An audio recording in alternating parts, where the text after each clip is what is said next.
Assalamualaikum warahmatullahi taala wabarakatuh. Alhamdulillah, berjumpa kita lagi dalam video kali ini. Harapannya you all guys sehat-sehat, tenang, ceria dan boleh menonton video ini sehingga habis. Kepada yang masih belum subscribe, mohon subscribe channel ini sebagai tanda sokongan dan cikgu akan lebih bersemangat dalam membuat video seterusnya, insya-Allah guys. Okey, baiklah, dalam video kali ini kita akan mempelajari tentang taburan penduduk di Malaysia dan faktor-faktor yang mempengaruhi taburan penduduk di Malaysia. Okey, kita teruskan. Sebagai pengenalan, taburan penduduk merujuk kepada sebaran penduduk di sesebuah kawasan. Okey. Tapi sebelum tu cikgu nak tanya, agak-agak berapakah jumlah penduduk di Malaysia sekarang? Berapa? Okey. Jumlah anggaran penduduk Malaysia pada tahun 2019 ialah sebanyak 32.6 juta. Okey. Data tersebut cikgu perolehi daripada Jabatan Perangkaan Malaysia. Okey, agak-agak rasanya dapat banyak ke sikit jumlah tu? Okey, sebenarnya jumlah ini adalah masih separuh berbanding dengan anggaran dalam dasar kependudukan negara ke arah 70 juta penduduk pada tahun 2100.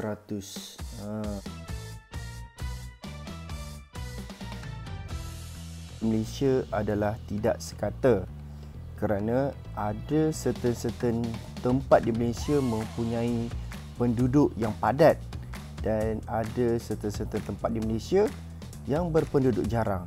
Okey, secara umumnya taburan penduduk di Malaysia terbahagi kepada 3, iaitu kawasan berpenduduk padat, kawasan berpenduduk sederhana dan kawasan berpenduduk jarang. Untuk mengkategorikan taburan penduduk Malaysia, terdapat formula untuk mengira taburan penduduk di Malaysia. Okey. Formulanya adalah kepadatan penduduk kita bahagikan jumlah penduduk dengan keluasan sesebuah kawasan. Okey, ini adalah formula taburan kepadatan penduduk di Malaysia. Okey, kita teruskan.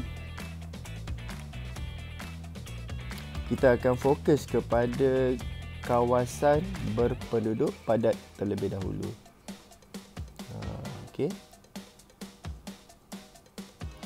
Kawasan berpenduduk padat mempunyai lebih 200 orang sekilometer persegi. Maksudnya dalam 200 km, dalam 1 kilometer persegi, penduduk yang mendiami kawasan tersebut melebihi 200 orang. Okey. Di mana kawasan di Malaysia yang mempunyai berpenduduk padat adalah semestinya kawasan yang rata dan subur, kerana ini mempengaruhi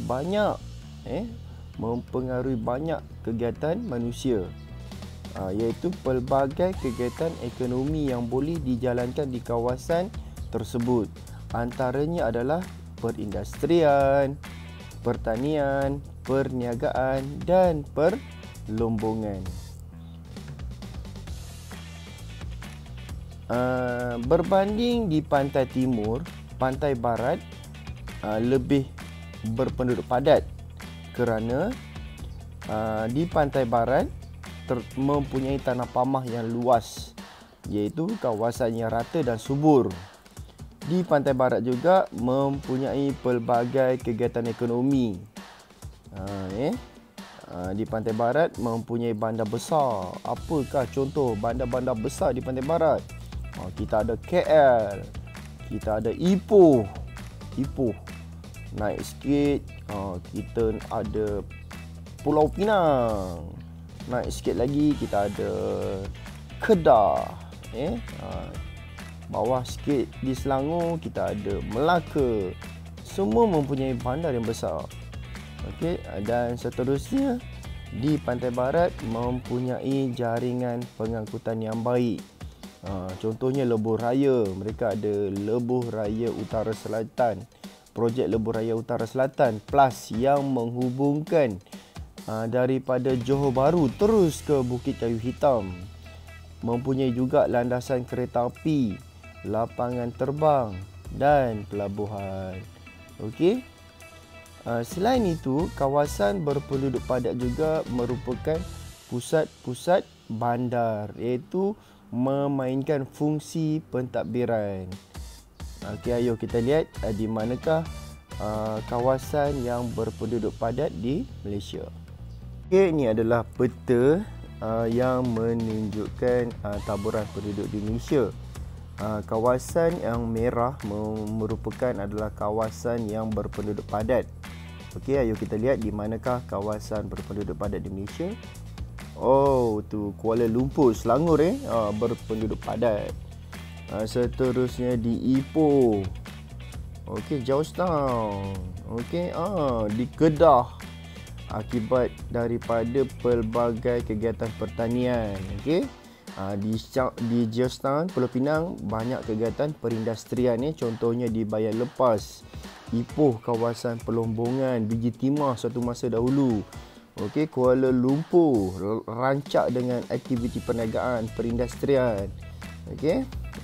Johor Bahru kawasan perindustrian contohnya Pasir Gudang. Okey, terdapat juga kawasan berpenduduk padat yang berfungsi sebagai pusat pentadbiran. Contohnya di Kelantan, Kota Baru. Okey, di Terengganu, Kuala Terengganu dan di Kuantan. Seterusnya kita lihat kawasan berpenduduk padat di Sabah dan Sarawak. Okey, of course, Kuching, ibu negeri bagi negeri Sarawak dan Kota Kinabalu. Okey. Lihat kawasan berpenduduk sederhana. Okey, kawasan berpenduduk sederhana mempunyai antara 50 hingga 200 orang sekilometer persegi. Maksudnya, dalam sekilometer persegi, penduduk yang mendiami kawasan tersebut di antara 50 hingga ke 200 sahaja. Okey, umumnya pantai timur terdiri daripada kawasan berpenduduk sederhana kerana di pantai timur mempunyai pesisir pantai dan menjalankan aktiviti perikanan. Selain itu juga di Malaysia bandar-bandar kecil mempunyai penduduk sederhana. Contohnya kawasan tanah rancangan iaitu Felda. Okey, mari kita lihat di manakah kawasan yang berpenduduk sederhana di Malaysia. Berbalik kepada peta ini, kalau tadi kawasan yang ditandakan dengan warna merah adalah kawasan yang berpenduduk padat, manakala kawasan yang ditandakan dengan warna perang, warna coklat, warna brown adalah kawasan berpenduduk sederhana. Di manakah kawasan berpenduduk sederhana di Malaysia? Okey, di sekitar Kelantan, di pantai timur. Okey, seterusnya di Terengganu. Okey, terdapat juga di Johor, khususnya di Mersing. Biasanya kawasan berpenduduk sederhana fokusnya di pantai timur kerana aktiviti kegiatan perikanan. Okey, kita lihat pula di Sabah dan Sarawak. Di Bintulu. Okey, Bintulu merujuk walaupun di sini kawasan yang agak pedalaman, tidaklah pedalaman sangat, tetapi disebabkan adanya aktiviti perlombongan gas asli menyebabkan Bintulu mempunyai kawasan penduduk sederhana sebab adanya peluang pekerjaan di situ. Okey. Seterusnya di pantai barat Sabah berdekatan dengan Kota Kinabalu. Okey, di sini terdapat aktiviti perindustrian, contohnya di Likas. Terdapat juga di pantai timur Sabah, khususnya di Tawau. di sini merupakan aktiviti perikanan utama di Sabah. Kita akan fokus kepada kawasan berpenduduk jarang. Di manakah kawasan di Malaysia yang mempunyai penduduk jarang? Okey. Kawasan yang berpenduduk jarang mempunyai kurang 50 orang sekilometer persegi. Maksudnya dalam 1 kilometer persegi, penduduk yang mendiami kawasan tersebut adalah kurang daripada 50 orang. So kawasan itu dikategorikan sebagai kawasan berpenduduk jarang. Kawasan yang berpenduduk jarang di Malaysia berada di kawasan pedalaman, kerana di kawasan pedalaman mempunyai hutan yang tebal, bergunung ganang dan mempunyai kawasan yang berpaya. Pedalamannya merujuk kepada pedalaman di Sarawak, Sabah dan Semenanjung Malaysia. Ayo kita rujuk pada peta tadi. Kawasan berpenduduk jarang berada di kawasan pedalaman, iaitu kawasan yang diwarnakan dengan kuning. Okey, di pedalaman Semenanjung Malaysia.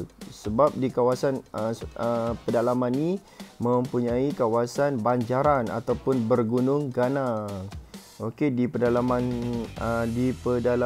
Sarawak dan di pedalaman Sabah.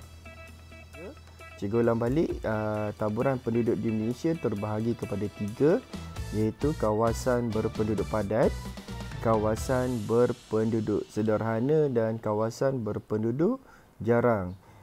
Terdapat formula untuk mengira taburan penduduk, iaitu jumlah penduduk di sesuatu kawasan dibahagikan dengan jumlah keluasan kawasan tersebut.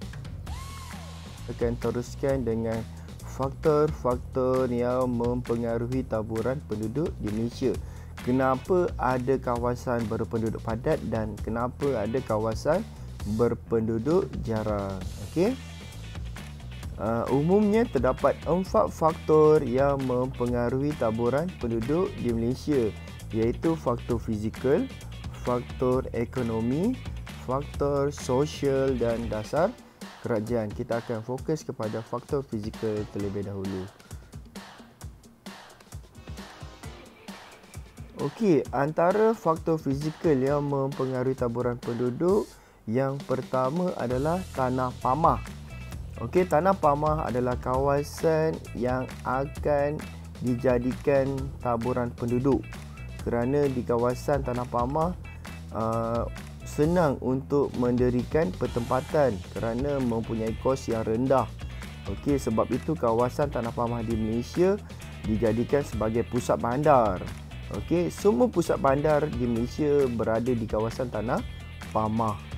Senang untuk dijadikan kawasan pertempatan kerana ianya melibatkan kos yang rendah.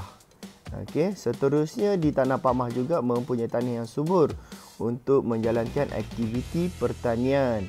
Contohnya di dataran Kedah Perlis, dataran Kelantan. Okey.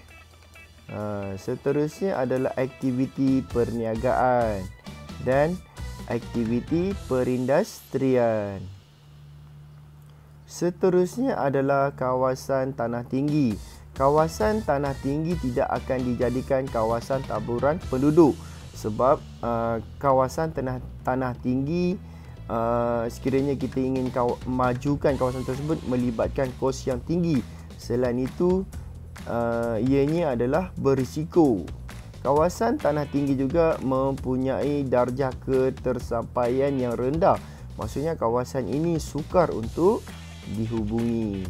Okey, kos yang tinggi dan berisiko. Sebab silat-silat hari bulan, kawasan tersebut akan runtuh. Seterusnya, faktor fizikal ialah pinggir laut. Kawasan pinggir laut mempunyai kawasan delta, iaitu pemendapan dan mempunyai tanah yang subur sesuai untuk aktiviti pertanian. Contohnya di Kedah, di dataran Kelantan, okey, di Delta Rajang di Sarawak. Dan sesuai juga untuk aktiviti perikanan pinggir laut, laut dalam. Okay? Contoh kawasan perikanan adalah di Kuala Besut, Terengganu, di Kuala Kedah, dan di pinggir laut juga mempunyai kemudahan perhubungan. Boleh dijadikan kawasan pendaratan ataupun pelabuhan utama di Malaysia. Kita teruskan dengan faktor kedua, iaitu faktor ekonomi. Faktor ekonomi merujuk kepada peluang pekerjaan di sesuatu kawasan, dan ini adalah faktor tarikan yang kuat. Antara faktor ekonomi yang pertama adalah aktiviti pertanian. Contohnya di dataran Kedah, di dataran Kelantan, aktiviti penanaman padi, padi sawah. Selain daripada penanaman padi, ada banyak kegiatan pertanian lagi. Contohnya penanaman kelapa sawit, penanaman getah, teh di Cameron Highland. Kita boleh rujuk juga. Kawasan perlombongan, contohnya di Kertih, Petroleum dan Bintulu di Sarawak. Aktiviti perlombongan gas asli yang terbesar di Asia Tenggara. Aktiviti perindustrian, contohnya di Bayan Lepas, Pulau Pinang, Shah Alam, Selangor dan Pasir Gudang, Johor. Seterusnya adalah aktiviti perikanan, seperti yang saya sebut tadi, di Kuala Besut, Terengganu, Kuala Kedah. Ini adalah faktor-faktor yang mempengaruhi taburan penduduk, disebabkan adanya peluang pekerjaan. Sekiranya penduduk mempunyai peluang pekerjaan, ia dapat meningkatkan taraf hidup penduduk tersebut. Kita teruskan dengan faktor yang ketiga, iaitu faktor sosial. Di dalam faktor sosial ada dua sahaja, iaitu infrastruktur. Infrastruktur merujuk kepada kemudahan asas yang terdapat di sesebuah kawasan, dan faktor pendidikan. Antara infrastruktur yang diperlukan adalah bekalan air bersih, kemudahan elektrik, pengangkutan dan telekomunikasi. Antara infrastruktur yang penting adalah iaitu jaringan internet laju. Itu adalah pentingnya sekarang, sebab ni sekarang dalam tempoh sekarang PKPB, di mana sekolah ditutup dan semua aktiviti pembelajaran dijalankan secara atas talian. Ini adalah pentinglah. Kawasan yang mempunyai infrastruktur yang lengkap biasanya mempunyai kawasan berpenduduk padat. Cikgu nak tanya satu soalan, antara bandar dan kawasan luar bandar, di manakah kawasan yang mempunyai infrastruktur yang lengkap? Di mana? Mestilah di bandar. Tetapi kerajaan tidak akan pernah melupakan kawasan di luar bandar dan akan berusaha untuk melengkapkan kemudahan asas yang ada di sana, insya-Allah. Seterusnya adalah pendidikan, iaitu merujuk kepada IPTA, Institut Pengajian Tinggi Awam dan Swasta. Kerana pelajar-pelajar kita akan pergi untuk menuntut ilmu sehingga di Menara Gading. Contohnya adalah, kita lihat. Kalau di Pulau Pinang kita ada USM. Seterusnya kita pergi di Kedah. Di Kedah ada UUM. Di Selangor, di Bangi ada UKM. Di Serdang UPM. Di Shah Alam ada UITM dan sebagainya lah. Ada banyak kita teruskan. Faktor yang terakhir adalah dasar kerajaan. Apakah faktor-faktor yang terdapat dalam dasar kerajaan? Dasar kerajaan adalah pembukaan kawasan baru yang dijalankan oleh kerajaan. Contohnya Putrajaya. Pada suatu masa dahulu Putrajaya tu adalah kawasan hutan sahaja. Tetapi apabila Putrajaya dibina di kawasan tersebut, maka Putrajaya sekarang adalah menjadi kawasan pentadbiran utama negara Malaysia, dan di kawasan tersebut sekarang mengalami kepadatan penduduk. Selain itu juga tanah rancangan, contohnya Felda, di mana penduduk di Malaysia sesetengahnya dipindahkan daripada Kedah, diambil sedikit, daripada di Kelantan, di Terengganu, dan dipindahkan di Jengka untuk dijadikan kawasan peneroka, di mana di sana mereka akan menanam kelapa sawit sebagai peneroka. Okey, dan akhir sekali adalah taman negara. Sekiranya kerajaan menggazetkan kawasan tersebut sebagai taman negara, maka kawasan tersebut tidak boleh ada aktiviti pembalakan dan sebagainya, sebab kawasan itu adalah dipelihara untuk menjaga habitat flora dan fauna. Okey, itu sahajalah. Itu sahaja faktor-faktor yang mempengaruhi taburan penduduk di Malaysia. Kita ulang balik, iaitu faktor fizikal, faktor ekonomi, faktor sosial dan dasar kerajaan. Alhamdulillah. Thank you guys nonton video ni sehingga habis. Okey, kita jumpa lagi pada video seterusnya. Okey guys, bye bye.